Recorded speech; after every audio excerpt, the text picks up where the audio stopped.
I am so pleased to be here in Barcelona today talking to all of you. I've met some really incredible actors and agents in this audience, all of whom are so integrated into making sure that we redesign a new future.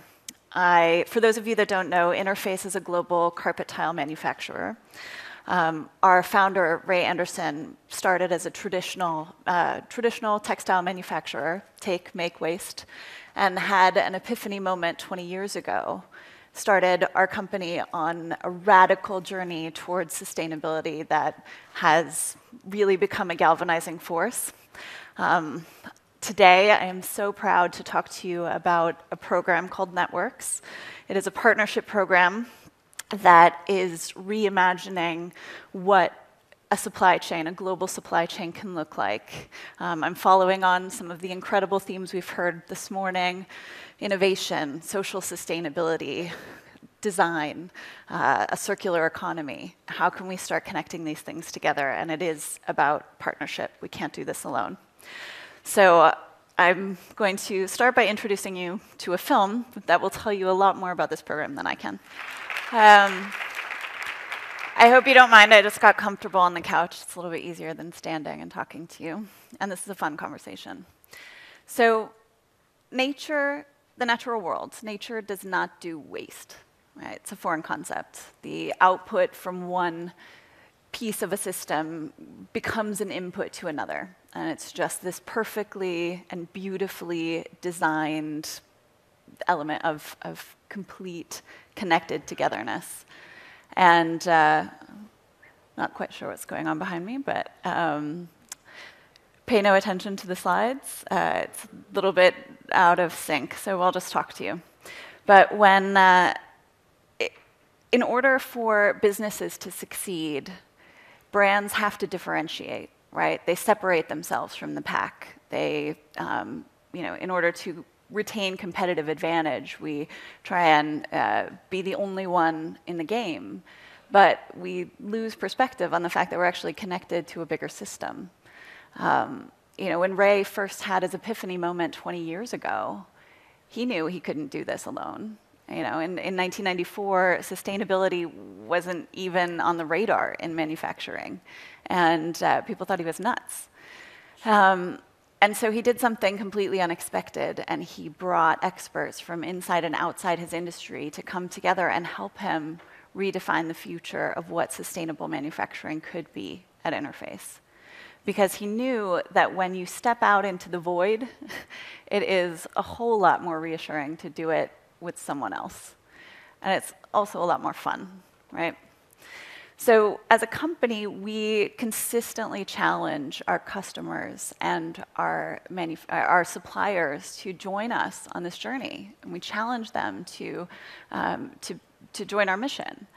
And about 10 years ago, one of our primary yarn manufacturers, Aquafil, was inspired by Ray's call to action and pioneered a way of regenerating nylon waste from commercial fishing nets into 100% recycled nylon yarn.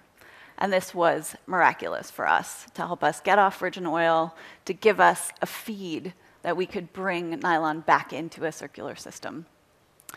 And right about that same time, we were bombarded by corporates, these corporate messages of companies who were exploiting labor costs. They were ignoring safety regulations and really just endangering lives. And we knew beyond a shadow of a doubt that we needed a social mission that was in keeping with our environmental one. But we didn't really know where to start, right? So followed Ray's example and brought the smartest people we could find into one room. And we asked the question, how can we continue to feed Aquafil's new regeneration system? How can we bring nylon into the system, but do it in a social and environmentally responsible way? And one of our invited participants, Dr. Nick Hill, who you saw in the video, was actually doing his PhD work in the Philippines on diversified livelihoods. and showed us just how much nylon net there is in the world that's been discarded into our oceans, on our beaches. That small-scale fishers all over the globe don't have access to sustainable waste systems, and these nets just get dumped. It takes hundreds of years to biodegrade, if they do at all, or they're getting burned. So it causes untold damage to the natural environment. It is also an incredibly valuable piece of waste, right? So we asked the question, what if we could create an inclusive business model that incentivized net collection in these areas and also brought some of the poorest people in the world into a global supply chain? Is that possible, right? Could we do it? And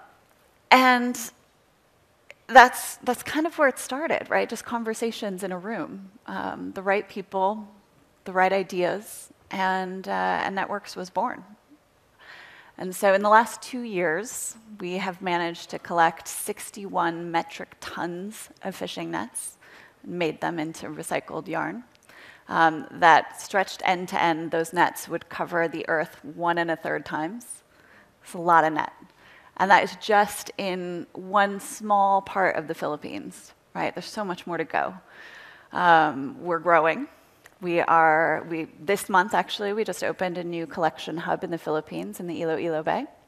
And we're also expanding this year into another country. So we are opening a collection hub in Cameroon, West Africa. But the only way that these kinds of programs happen, dramatic, inclusive business it just can't happen in a vacuum. You can't do this alone. And at the core of this program is a very unique and collaborative partnership without which none of this could be possible, right?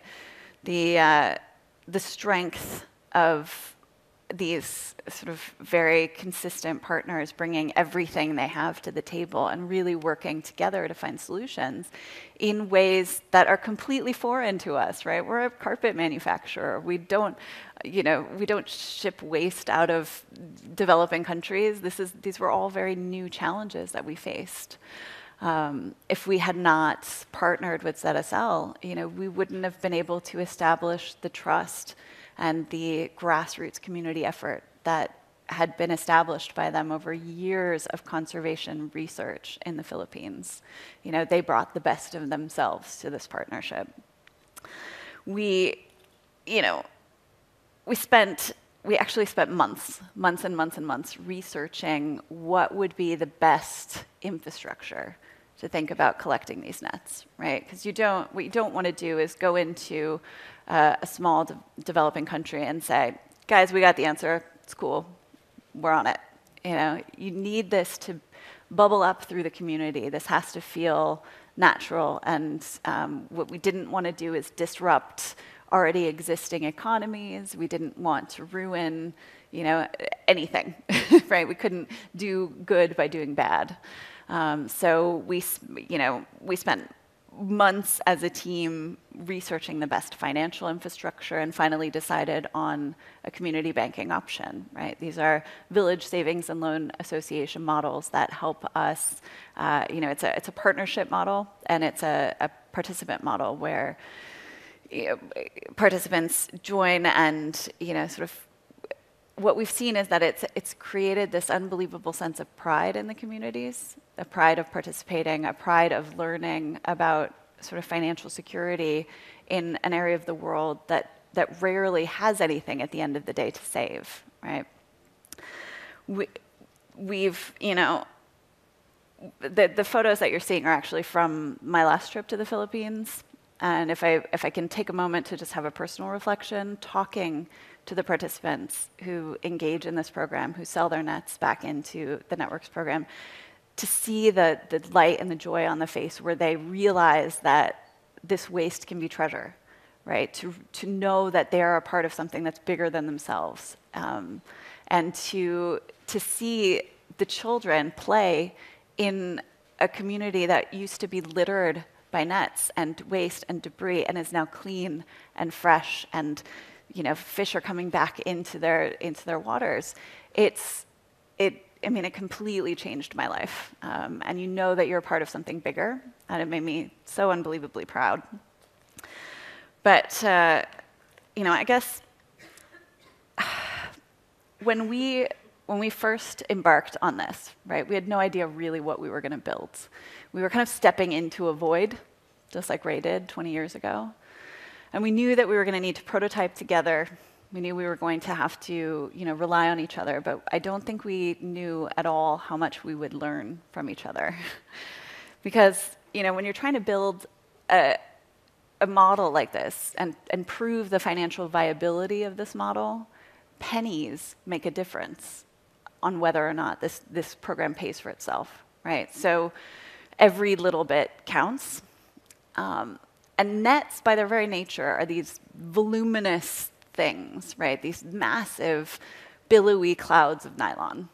And in order to make sure that you're maximizing the value of those nets, you need to squeeze as much as possible into the shipping containers going from the Philippines to Slovenia, where they're being recycled. And in the developing world, that's no problem, right? There are electrical balers that will offer up any level of compression and in seconds. But how do you deal with this when you're in remote island villages with no electricity and no running water, right? You can't just squeeze them down. It doesn't work, I promise. I tried. But that's really where collaborative innovation, or what we call co-innovation, comes to play. So we had engineers from Interface co-designing with community team members on the ground, trying to, sort of engineer a baler that would work with just mechanical and human energy. And we, it was an element of successful failure, for sure. We started, and we gained some learning and, got a chance to prototype and perfect the model that we're using now. And when you think about the logistics involved in a program like this, right, we had no idea when we started that there would be a major issue shipping waste from the Philippines and importing it into Europe. We didn't know, But, after months of paperwork and painful conversations, we ended up developing another partnership with a fair trade exporter in the Philippines, and another beautiful relationship of learning was born. And I guess what I'm saying is that none of this is easy, right? It's pretty awesome, but it's hard work. Reimagining a supply chain takes a lot of hard graft. It takes sleepless nights. It takes the willingness to prototype and rework and relearn and redo multiple times. And it ultimately takes the dedication and the collaboration of being with the right partners, right? Because ultimately, we take on this challenge because it is the most transformational, the most rewarding, the most inspirational work any of our team members could ever imagine doing with their lives, right? This program makes us proud. And, it's all of us in this room are here together because we know that in order to protect our future, it's up to business to step up to the plate and really work together to redesign the future of industry in an extremely resource-constrained world. And when I think about what we've managed to do with this program in 2 short years, it's just amazing. We've managed to creatively source nylon in a way that is socially, commercially, and environmentally responsible. We have developed and deepened professional and personal relationships with ZSL and Aquafil and our shipping partners that is really beyond what I could have imagined. And by providing some of the highest quality nylon fiber to Aquafil's regeneration system, we are actually becoming a really valuable supplier to our supplier, right? So, we're starting the beginnings of a paradigm shift in what a supply chain dynamic really looks like. And so as we are getting ready, I can almost hear the rumbling stomachs in the audience. So as we get ready to make a break for it, I guess I just want to challenge you, to think about some of these things, to think about what would it take to actually redesign a cyclical world where the waste from one industry actually becomes food for another. And how can we work together to make sure that environmental and social stewardship is not just a nice to have, but an absolute, right? What if inclusive business models were actually where leading business competed? And so, the answer is fairly simple, but it's not easy, because it means that in order to change the future of our world, we need to open ourselves to radical and unexpected partnerships. And we need to commit ourselves to a shared vision of greatness that transcends our individual objectives or agendas. And really, it comes down to the fact that none of us are as smart as all of us. So thank you.